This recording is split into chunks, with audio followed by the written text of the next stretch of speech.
So today I am here with Christine Burke, also known as the Yoga Healer, and we are going to be showing you today 5 yoga poses that could be really dangerous if you don't know what you're doing. Important stuff, watch on. Okay, so I'm here with Christine, who is something of a soul sister, a soul friend. Christine is the resident yoga teacher at our retreats and our events because there is no one better. And so, of course, when I was thinking about the idea for this video of these 5 yoga poses, the only person I wanted to go to was to Christine, because Christine is actually a teacher of teachers. So you're doing a teacher training right now, aren't you? Mm-hmm. So if anybody wants to learn to be a yoga teacher and you live in Los Angeles, you want to come to Liberation Yoga, and of course we'll put the links to that and Christine's book underneath, which is called The Yoga Healer, underneath this video, so you can find out everything about her and her amazing studio. We're actually in Liberation right now. It is a beautiful studio. But let's talk about these poses. Now, the reason why I wanted to do this video was that being a yoga teacher, I don't teach anymore, but an ex-yoga teacher, I should say, is, Christine, I saw so many people doing the 5 poses that we're going to show today and getting injured. Do you, I mean, it's scary stuff, isn't it? Yes, it is. I mean, I think there's a little bit of a misunderstanding that because yoga is so healing and because you're in the presence perhaps of a teacher, or now that you're able to do it at home, that means that you're almost immune from getting hurt. Yes. And while we don't want to be afraid of the practice, we definitely have to be aware. And there are certain poses that are meant to be practiced, especially in the beginning stages with a teacher or with somebody. And so we just really want to pay attention to that, because once you injure yourself in one of those particular poses, it may be a bit of a long road to recovery. I'll say. An ounce of prevention, basically, is what we're saying. It's so true. And actually, even when I was training to be a teacher, so I've been practicing yoga for years and was in teacher training, these 5 poses, I have injured myself quite significantly in every single one of these 5 poses, and that's why I want you to watch out. And even if you go to a class, a big yoga class with a relatively, you know, with a good yoga teacher, you still want to be careful. And at home, I wouldn't. Yeah, I wouldn't. So should we hit number 1? Let's do it. Okay, it's called Ustrasana, also known as Camel pose, and this is one that I don't do anymore because I have a dodgy neck, Christine. Yeah, this is a tricky one because it's a beautiful heart opener. It makes you feel good, it brings the endorphins up and all of that good stuff. But you've got your neck and your low back both being in potentially a precarious position. So I'll show you the pose. Okay, let's go, because I'm not going to show it. So now you might start to recognize it now that you see the position that I'm in if you don't know Sanskrit, right? Camel pose. So I'm going to start with the balls of my feet under my heels. I'm going to lift myself up. I always say this is like a ballerina being lifted up, nice and high, open my chest, start to arch back, and I'm trying to keep my hips over my knees as I reach for my heels. So here's the posture. This isn't the deepest version of the pose, but it's very beautiful. Yeah. Okay, so what could go wrong? I like to think positive, but what could go wrong is that your low back is in a pretty extreme back bend there. So if you don't have a lot of back mobility and you're trying to reach back for your feet, you're going to crunch your low back and create compression, which is the opposite of what we want to do in yoga. And then, as Sophie mentioned, the other area is your neck. What to do with this pesky neck in this pose. So the safest situation is to be looking up or even to look down toward your chest a little bit, but often we see this. So, if you wanted to do this pose, you would just have to have camel pose because it's a big heart opener. Can you give us a little modification? Because what we thought was we're going to show you the 5 poses that you don't want to do unless you really know what you're doing, and a modification. Yeah. So if I wanted to do something like that, how would we do it? And this can be in stages. So this stage might be just enough for Sophie or for you. So let's go ahead and have you tuck your toes because that makes it not quite as deep into the back. Exactly. Okay. Bring your hands to your hips and start to get that lift. Scoop yourself up like you're the ballerina being lifted by the ballerina. Oh, I like that. Yeah, and breathing into your heart center. Why we love it. Is it a male ballerina? Yes, it's a very wonderful male ballerina. We'll just leave that in your Nuria sort of thing. Yeah. Okay, I'm imagining Nuria. He's lifting. Or Baryshnikov, fill in the blank for yourself. And as she starts to go back, she's going to be really aware that she keeps length and space in the low back. But this might be enough. Elbows are coming towards each other. The heart is lifting. She's gazing up. She's imagining herself in Nuriev's arms. It's all beautiful. And this could be plenty. It is quite a heart opener. Yeah, that's enough for me. Right? Yeah. And then when you come back, just pull your belly in and sit down. Thank you so much. My pleasure. So that I think would be doable for a lot of people, but Yes. don't go beyond that unless you really know. All right, so let's go on to pose number 2 that could be dangerous. This is a really hairy one. Urdhva Dhanurasana, also known as, sometimes it's known as bridge, isn't it? Yeah, and truly, it's upward facing bow is what it actually is, but people call it bridge. So if you hear bridge and you're familiar with that, that's fine. The thing about this pose is that you want to be pretty warm, even for the kind of body that is, naturally flexible or supple. Yeah, being really warm is an important thing, and it's for the same reasons. Again, mostly it's your lower back that's at stake, but also the shoulders and potentially the wrists. Now that I think about it, so we've got a lot of things to pay attention to. So I'll just go ahead and lift up. Are you warm enough? And let's see. I'm kidding. So here's the thing. I've learned, and hopefully you're learning, and I know that you've learned too, use yoga as an opportunity to learn more about yourself and to listen in and be truthful. So if I were to start this pose and I was not feeling good in this pose, even in the very beginning stages, I would not do it. I would come down. Yeah. So that's how yoga is a healing pose. I feel pretty good, actually. So I'm going to pause right here for a moment, and this is a great opportunity actually to see how my back is taking it, to feel solid in my feet, to pull my shoulders onto my back, and then to... Perfect. It's such a beautiful pose. It is. So, wait till you come down, my darling, safely. So, Christine, if I wanted to get, because it's very energizing and opening, so if I wanted to get something like that, but I really don't want to take the risk to do that, what would you recommend? Bridge? So should we show, would you teach everybody at home a really safe bridge? Bridge is wonderful. Bridge has all the same qualities. It's just a slightly subtler experience and not nearly as potentially, dangerous if you're not ready.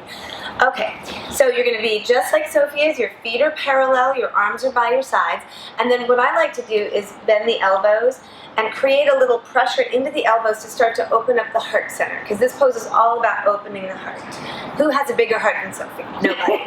Okay, then you're going to press into your feet and press into your elbows so that in addition to lifting the chest, you start to lift your hips. Beautiful. And then as her hips are lifting, she can now start to bring her arms down and bring the shoulder blades underneath. And if you're able to interlace your fingers and use the arms like a lever and hoist and elevate your chest as you press into your feet, you'll do that. If getting the hands is too much, just keep the arms by your sides and use them as a lever that way. It's a beautiful pose also. Oh, it feels so good. It's really great for feeling optimistic and getting a little energy boost. Ah, that feels amazing, particularly taught by such a good teacher. Okay, pose number 3, dangerous pose number 3. Now this one is one that I see time and time again being really badly taught. And it was a pet peeve of mine as a yoga teacher to go and do someone's class because it's a very specific way. Pigeon, okay? It is ostensibly a hip opener. It's taught, it's very ubiquitous. It's taught in every yoga class. It kind of feels really good, and yet correct me if I'm wrong, Christine, is that sometimes the damage happens further down the line in terms of knees if you repeatedly do it. You might not go, ow, when you're doing it, but then if you repeatedly do the pose, it can really hurt you. Yes. The hips and the knees are, they're kissing cousins. So if you've got tight hips or any sort of impingement in your hip, it's going to travel into your knees. And in this pose, you have all your body weight on top, and that's the problem. Yeah. So for me, for example, it's not my easiest pose by any means, so I'll be a good example to show you first kind of a moderate pigeon, and then also we'll go over what we could do instead. Right? So here's your pose. Usually we're coming into it from down dog, right? We're bringing the leg forward. And I notice how the foot is flexed. Yeah, this is really important. If your foot is anywhere from, say, here to parallel, then we want to flex it. If you can't get this kind of lifted angle, and your foot's more back like this, then pointing it is okay. We have to pay a lot of attention to what's happening here, though. And I see this a lot, what I call lazy pigeon. Yeah. And nothing's happening here. Okay, so if you've been a lazy pigeon, you got to get back up. Maybe you're going to put something under your hip, right, to support you. You see about how this feels. And if this isn't working for you, no matter how you set it, then we have options. Okay. All right, but this is what we're looking at, is this connection. If it feels like a strain, if you can't get your breath, if you just feel on edge in the posture and you didn't right before, then you want to pay attention. Or if your knee hurts, because that's what's starting to happen to me on one side. Oh, definitely. Yes. Okay. Alternative. So the alternative would be, I have the needle on your back. Oh, yes. Yeah, maybe you want to lay this way. Yeah. So this is a great way to get the same. And then Sophie's going to pick that leg up, and she can clasp here. She can clasp here. And if you have trouble with either of those, you can even wrap a strap around and hold the strap, right, if you can't reach. But here we're getting the same action in the outer hip. She's got her foot flexed, and that's important. This one can relax, but this one is flexed. And you don't have that pressure of your whole body weight on top of you. Yeah, it feels so good. So it kind of isolates it into the hip and takes it a little bit out of the quadricep muscles that connect to the knee. Great. I love that one. And I love lying down and at night when everyone's watching TV and doing that and doing breathing. It's like a little mini after a day meditation of sitting and everything. Exactly. Okay, so we've got, we've done 3. So dangerous pose number 4 would be plow. Yeah. Oh, this can be nasty. I've seen so many bad injuries with plow. Do you want to show what plow is? I do, and let me say that if this is your forward fold, okay, you're up here rather than a little bit lower down, then think of plow, when I go into it, as being that same forward fold, now with, again, pressure and gravity on top of you. This is why it's dangerous. That's a really good benchmark. So if you're here, there, then you shouldn't do it. Yeah, but I'll show you a way that we can now. But that's a great way of I've never thought of that, of thinking, okay, flip. So here's your plow. You can have your arms here. They can be here. But you see, it's a forward fold. Yeah. Right? Upside down. But when you go into it, what is potentially in peril with the momentum is your low back. And sometimes people think, oh, I can just flip into that, and it would be like someone throwing you into this. Okay, and neck as well. Yeah, and your neck as well, exactly. So shall I use? Yes, please. Okay, so if you were to come into that pose and go very slowly, so we'll actually take you into it a little bit and just keep your hands on your low back. I'm afraid. Are you sure? Yeah, because you're going to go, basically I'll show you. You're going to go here. Yes. And then we're going to check in. Okay. All right. So if we went there and it was like, ooh, too much neck and back, then we wouldn't go any further. But if you thought, oh, I can go, I just can't touch the floor, then we stack something. Before you do it, you would stack this so that you could actually bring the balls of your feet onto something, and then you're more supported. Oh, that feels good. So in that case, and even a wall, that might work for you, okay? Wow. Otherwise, come on up. Yeah, so that would be if you're able to do a little bit of that. Otherwise, what about taking a nice restorative forward fold? Right? And you can just be like this. Oh, that or feels so stack nice. up even a little bit more and have your head on something. Like the idea is that you're detoxifying in your belly, getting a back stretch and a hamstring stretch, and doing it safely. Oh, you are the best teacher ever. Doing Christine's classes is just like a heavenly experience. Thank you so All much. right, so now we're going to go to the final dangerous or potentially dangerous pose is one that might seem obvious, and this is where has taken me out of the game doing this. Yeah. And then finally, my chiropractor said, I don't want you doing that pose anymore. Headstand. Yeah. Headstand. Yes. So, well-intentioned yogis all over get excited and jump up into the headstand, maybe even with a wall. But I just want to point out this is a very small piece of real estate to have your entire body balancing on top of. It's like the head of a pin, right? And we tend to try to hold it from there. And that's why the neck is, that's one of the reasons that this can be dangerous. So I'm sure you know what headstand is, but let me just demonstrate so you can get the sense of, really seeing what might happen there. And then we'll look at other options.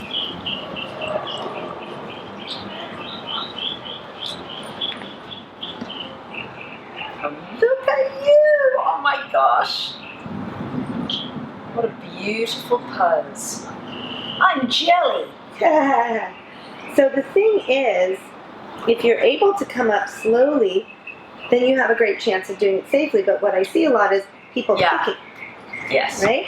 And as they're kicking, They wobble. And then if they do get up, they wobble and they're holding on here. So instead, we could just do a headstand prep or a dolphin, either way. So if you wanted to get the sensation of being on the crown of your head, which is a good one, and prepare toward doing a headstand, we could go ahead and do the prep, which is everything except your feet. So go ahead and start like that. She's interlacing her fingers, Sophia is, and opening her wrists, and then she's going to place the very center crown of her head nestled up against her hands onto the floor. And now she's in basically a dolphin, except that her head is on the floor, whereas a dolphin, your head is off the floor. And from here, with her tailbone up and her chest moving to her thighs, she's getting some pressure. She's using the strength of her upper body and getting used to the idea of being on the head.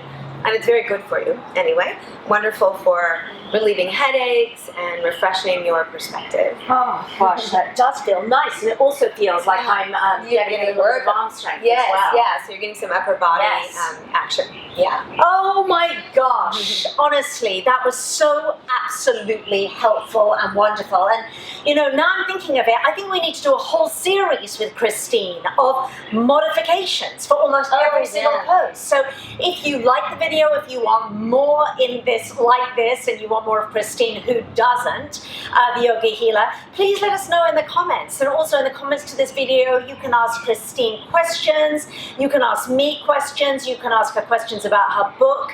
As I said, she has the most amazing book. It's such a beautiful book, completely illustrated, and it's prescriptive yoga. So what she does in her book is she gives you poses for things that you might need to move through, whether it's anxiety, depression, various illnesses, whatever. It is enhanced focus. enhanced focus. It is Relieve procrastination. Oh, yes, we need that one. But really wonderful. So please check out her book.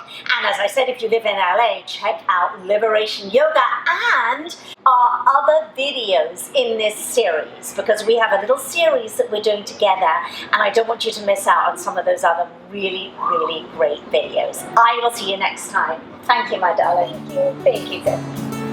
Hi, thank you for watching this video. If you liked it, there are hundreds more. And please also visit my blog at sophieuliano.com for detailed reviews, recipes, DIYs, and more.